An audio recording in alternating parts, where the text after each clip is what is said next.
NFL senior writer for The Athletic, and he's at one of the joint practices in Pittsburgh. I guess it's the Steelers and Buccaneers. What's going on, Mike?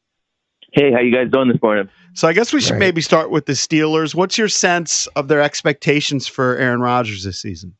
They're feeling a lot better. I mean, obviously they felt good about him. Otherwise, they wouldn't have gone out and courted him and waited as long as they did for him to make up his mind. But after a little bit of a kind of rough start to training camp, he has kind of appeared to be rounding into form. He feels comfortable in the offense now.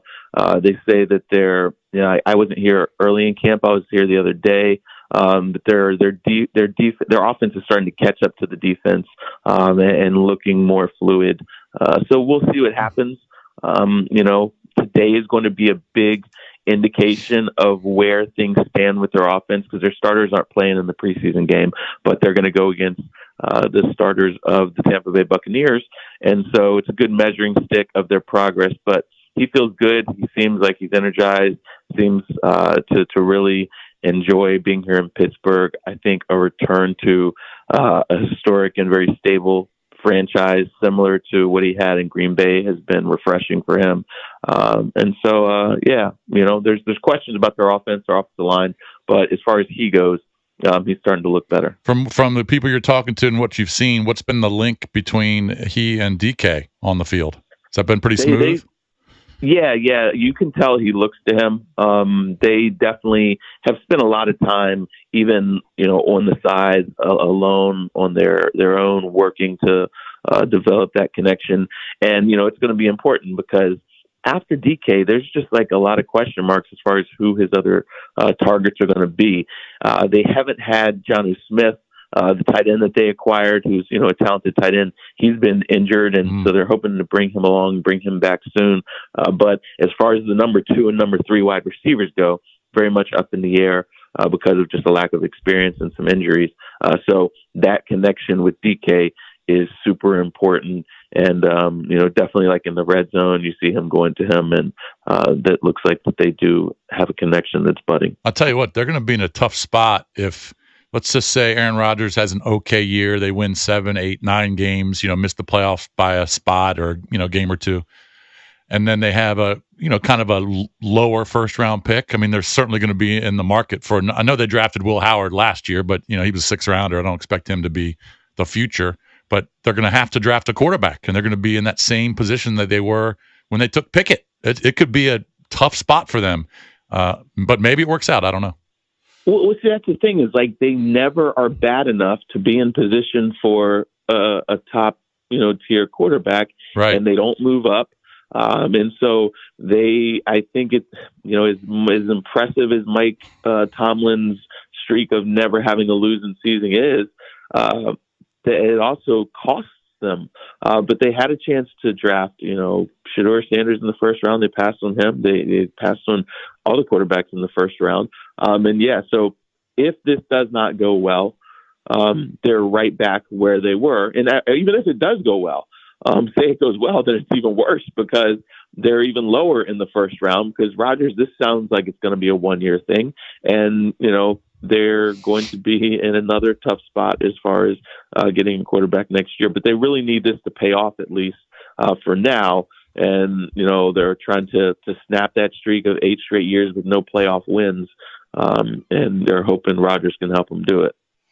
On the flip side, the Buccaneers are a team that they're not really talked about like the Eagles, the Commanders, the Rams, the Packers, like the top contenders in the NFC, but they've won the division 4 straight years. And I know Baker really likes the receiver that they drafted in the first round. What are the expectations for Tampa? They feel really good about what they have there. It's pretty impressive the way they retooled, kind of rebuilt on the fly after Tom Brady. They didn't take a bunch of steps backward. I don't want to say lucked into Baker, but they got a quality quarterback at a really bargain deal because he was bouncing around and trying to resurrect his career, and he wound up being the perfect fit for them. They've drafted really well and on both sides of the ball, and that's helped them.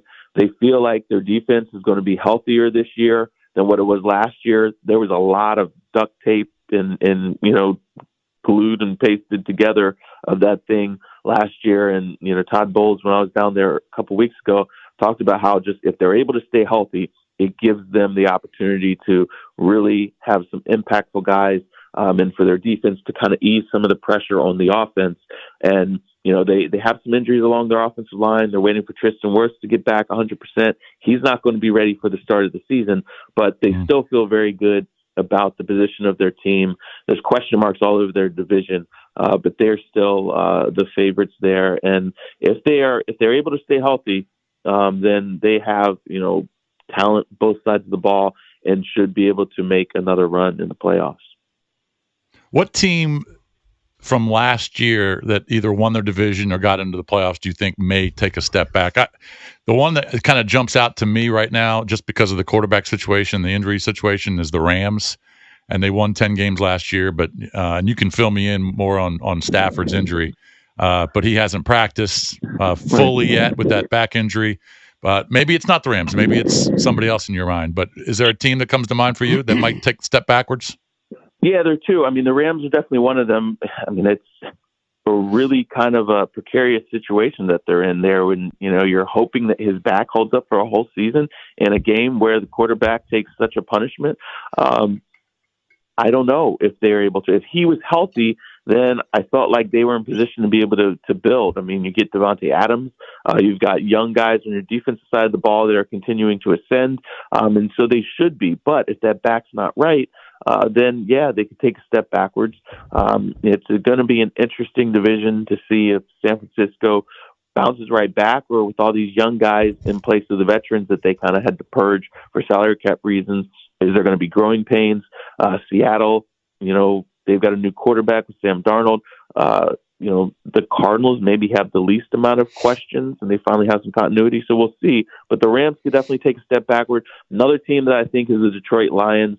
Yes, they still have a lot of talent, but you lose your offensive coordinator and your defensive coordinator, and I don't think that you can expect to just have a seamless transition. They were grooming their defensive coordinator, so there shouldn't be as much of a drop-off. But Ben Johnson was a mad scientist, and they bring in, a new offensive coordinator who had been in Denver with Sean Payton and has, connection with Dan Campbell. And so they have similar philosophies, but it's not the same thing. And so there's going to be a lot of pressure on Jared Goff and that offense to continue to dominate the way they did. And I just don't know if it's possible. And so I think Detroit, at least even early on, might struggle a little bit out of the gates as all the players get used to a new defense and a new offensive play caller. And you have teams like Green Bay that I think are going to be better this year. And there are questions about Minnesota because, J.J. McCarthy, first-year starter, even though he's got a lot of talent around him, and obviously questions about the Bears. So maybe that helps the Lions a little bit, but I just don't think that they can remain elite given the growing pains that it just takes to get used to a new way of doing things. Well, what about, dare I say, and I'm just getting a little skittish here, Washington could be that team. If you really look at it, right? We got obviously there's going to be a regression. You're not going to win 6 games like final possession, right? Some of that's going to come back to earth. 90% on fourth downs. I mean, it's so crazy. Some of the things that went. Hail Mary. They only beat one playoff team. Listen, I'm bullish on the team, but no Terry there. I think eventually he'll be there. He has to be there. I don't think he even missed one game. It would hurt him. But the offense has been down. Obviously, Terry's going to help a lot, but I'm just getting a little bit nervous as the schedule ramps up, as our offense, has really been sluggish by all accounts. The natural regression that's going to happen. Washington could be, I hate to say it, we could be a team that disappoints.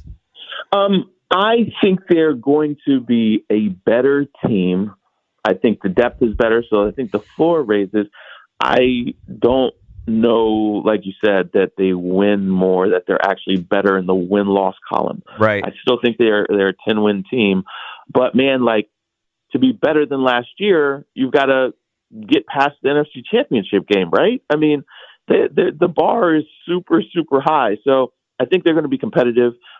Yes, they're going to get this Terry thing taken care of. They need him, and I think he's probably worth more to them than other teams around the league. When I ask about him, a lot of people say he's good, but he's in that 7 to 12 range. He's not a top 5 wide receiver. And here he's like a number 1. So I think they know that too. But like, okay, the two sides, everybody's got to give a little bit to get this thing done. And you don't want, a slow start offensively. Like you said, the schedule is ramped up. They can't sneak up on anybody this year.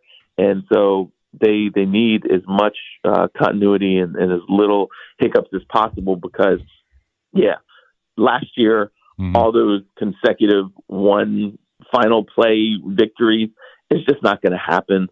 It was amazing.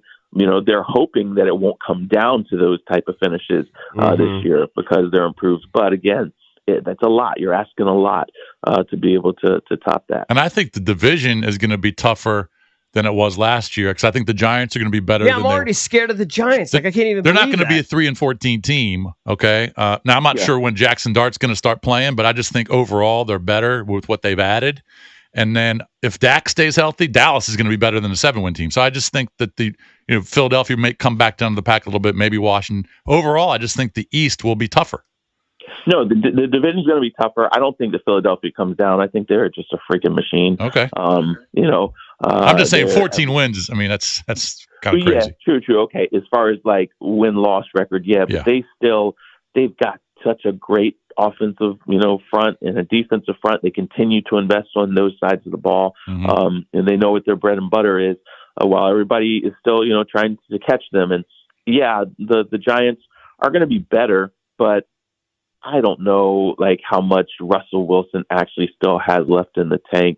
They still have, they're working on improving this roster, but they're not contender ready. So they might be kind of pesky, but I don't think that they're going to challenge or anything like that. But Dallas is definitely a team that if they're healthy, then they're, a problem. And so that's why I think it's the Eagles and I think it's Washington and Dallas, duking it out for that number 2 spot, and the Giants still bringing up the rear, even though they're going to be a little improved. It's Mike Jones from The Athletic. Thanks for joining us as always. Enjoy the joint practice today, buddy. Thank you, Mike. All right, thank you, guys. Good talking to you. All right, buddy. Our NFL Talk on the Fans presented by Paramount Plus. You can't count on much these days, but you can always count on Sundays with the NFL on CBS and Paramount Plus.